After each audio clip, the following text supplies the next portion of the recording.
तीन ऐसे जिगरी दोस्तों की जो केवल दोस्त ही नहीं थे बल्कि जुर्म की दुनिया के बादशाह भी थे। माइकल, जिसकी निशानेबाजी में मौत भी कांप उठती थी। ट्रेवर, जिसकी आंखों में शिकारी की चमक थी। और ब्रैड, जो हर डकैती को जंग की तरह लड़ता था और जंग की तरह जीतता था। उनकी दोस्ती लोहे से ज्यादा मजबूत थी और उनका हौसला मौत से भी ज्यादा बेखौफ। लेकिन किस्मत को शायद उनकी यारी रास नहीं आई। साल 2004 का वो मनहूस दिन उनकी जिंदगियों पर काले साए की तरह टूट पड़ा। एक आखिरी डकैती के लिए जब तीनों साथ निकले तो किसी को अंदाजा न था कि यह सफर वापसी का नहीं बल्कि बिछड़ने का रास्ता है। घुटने टेको और अपने हाथ ऊपर करो। जरा भी हरकत की तो यही कहानी खत्म कर दूंगा। अब यहाँ के कर्ता धर्ता हम हैं। तुम्हारी जिंदगी हमारी गिरफ्त में है। दरवाजा खोलो। अगर और वक्त जाया किया तो एक एक की गर्दन काट दी जाएगी। आखिरी चेतावनी है ये। हाथ ऊपर रखो। बमबारी के सहारे तीनों दोस्तों ने तहखाने का मजबूत दरवाजा उड़ा दिया और पल भर में तिजोरी का सारा पैसा समेट लिया। अपनी कामयाबी पर इतराते हुए वे बैंक से बाहर निकल ही रहे थे कि तभी एक नागरिक ने माइकल को दबोच लिया और उसकी छाती पर बंदूक तान दी। हथियार फेंक दो। मैंने तुम्हारा चेहरा देख लिया है और अब ये चेहरा तुम्हें सलाखों के पीछे पहुंचाएगा। इंसान रोजाना 1000 बातें भूलता है। समझदारी इसी में है कि आज इस चेहरे को उन्हीं भूलों में दफन कर दो। अपने मित्र को बचाने के लिए ट्रेवर ने बिना एक पल गवाए नागरिक पर गोली चला दी। ट्रेवर उनकी दोस्ती की मजबूत नींव था, लेकिन माइकल को उसे धन्यवाद कहने का भी मौका नहीं मिला क्योंकि बैंक के बाहर पुलिस उन्हें घेर चुकी थी। तीनों फौरन गाड़ी की ओर भागे और उसे पूरी रफ्तार से दौड़ाया। वे पुलिस से बच निकलने में सफल तो हो गए, पर अफसोस उनकी गाड़ी टकरा गई। सौभाग्य से तीनों की जान बच गई और आगे का सफर उन्होंने पैदल तय करने का फैसला किया। लेकिन तभी अचानक ब्रैड को माथे पर गोली लगी और वह जमीन पर ढेर हो गया। माइकल और ट्रेवर अपने मित्र को इस हालत में देखकर हैरान रह गए। उन्हें एहसास हुआ कि पुलिस पहले से ही इस इलाके में मौजूद थी और अब हालात और भी भयानक हो चुके थे। भागो यहाँ से। ये सरकारी अफसर है। किसी ने जरूर पीठ में छुरा खोपा है। ब्रैड की सांसें अभी चल रही हैं, लेकिन अगर हम यहाँ रुके तो तीनों की धड़कन यहीं थम जाएगी। तभी गोलियों की बारिश हुई।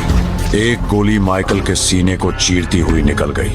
खून जमीन पर बहने लगा, पर उसकी आंखों में डर नहीं था, सिर्फ अपने दोस्त को बचाने की फिक्र थी। माइकल ने ट्रेवर से जाने के लिए कहा, मैं तुम्हें इस हालत में छोड़कर नहीं जाऊंगा।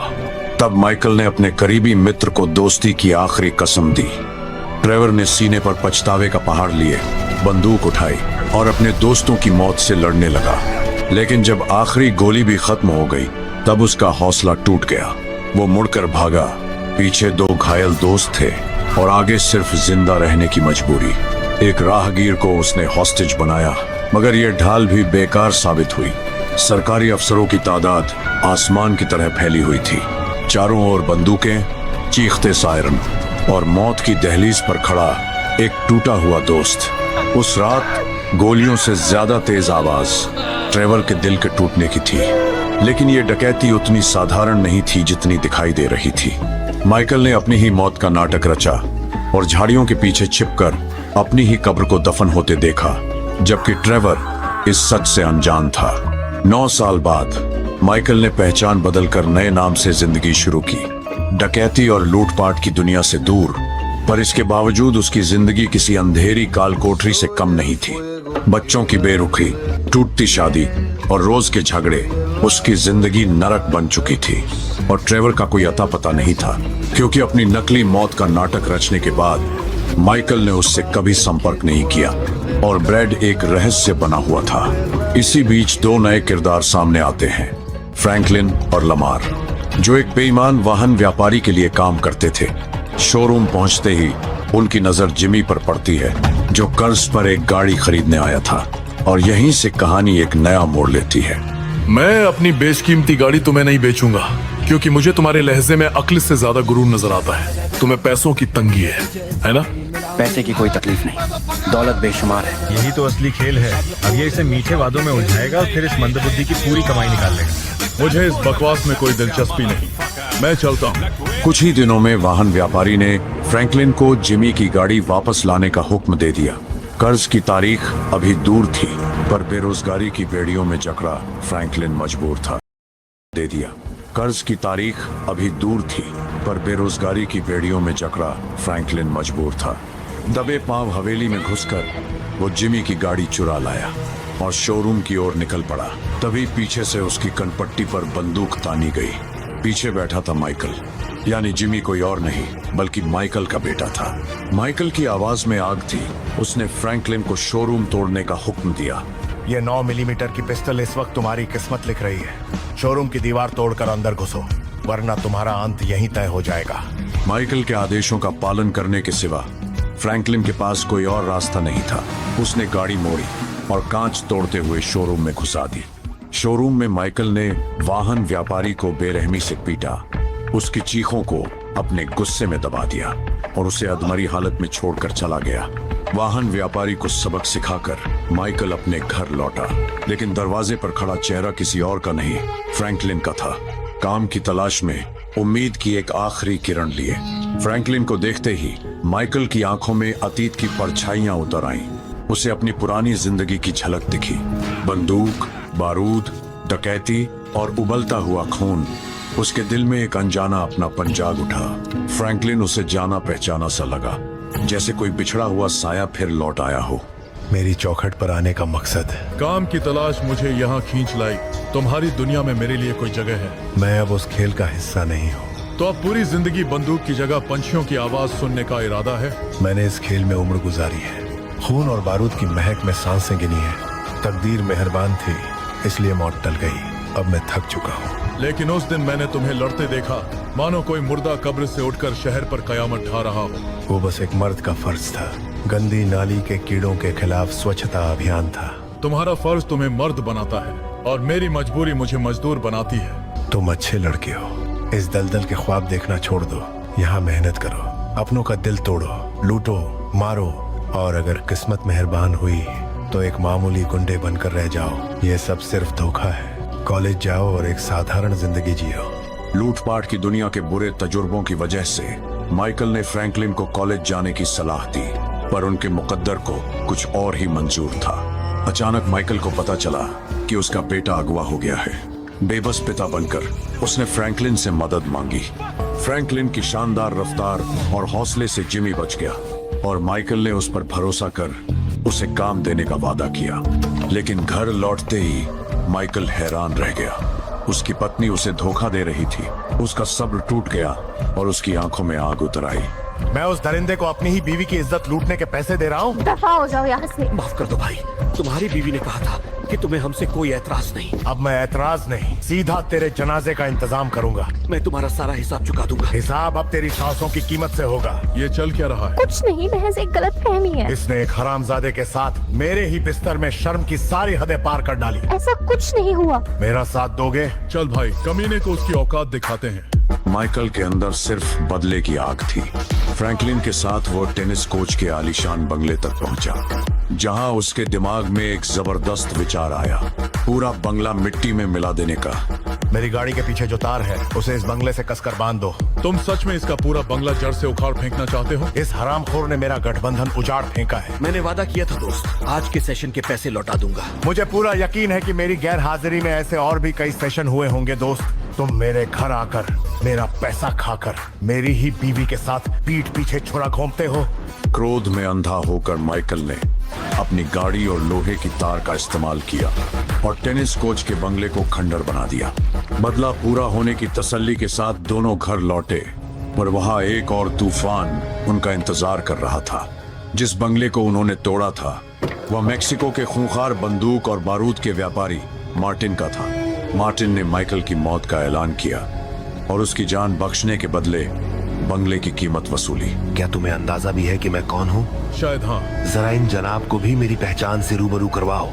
मार्टिन मद्रासो। दुनिया इसे व्यापारी कहती है, अंडरवर्ल्ड इसे सरताज मानता है। इस पर गैर कानूनी नशे के कारोबार चलाने का आरोप लगा था, लेकिन इसके खिलाफ गवाही देने वाले लोग मार दिए गए और मुकदमा गिरा दिया गया। शाबाश बच्चे। माइकल, मेरा तुमसे एक सवाल है। तुम तुमने मेरे शानदार बंगले को मलबे में क्यों बदल दिया? मुझे लगा उसका मालिक मेरी बीवी के साथ सो रहा था। एक टेनिस कोच के लिए वो कोठी कुछ ज्यादा ही शाही नहीं थी। उस वक्त मेरी अक्ल पर गुस्से का पर्दा पड़ा था। अब उसकी भरपाई तुम करोगे और मेरा अंदाजा है कि इसकी कीमत लगभग 25 लाख के आसपास बैठेगी। इतनी बड़ी रकम कमाने का रास्ता सिर्फ एक ही दलदल से होकर जाता है। पुराने दोस्तों से संपर्क करना होगा। मुझे थोड़ी देर सोचने दो फ्रैंकलिन। यही से माइकल की तकदीर ने फिर करवट ली और उसे उसी अंधेरी गली में वापस खींच लाई जहां से वो कभी जान बचाकर निकला था। उसकी किताब में पैसे कमाने का बस एक ही उसूल था, डकैती, लूट, खून पसीने से लिखा गया खेल। बीते बरसों में उसने अपनी उस खूनी जिंदगी से दूर भागने की हर मुमकिन कोशिश की थी। परिवार चुना, सुकून ढूंढा और एक शरीफ इंसान बनने का ढोंग रचा।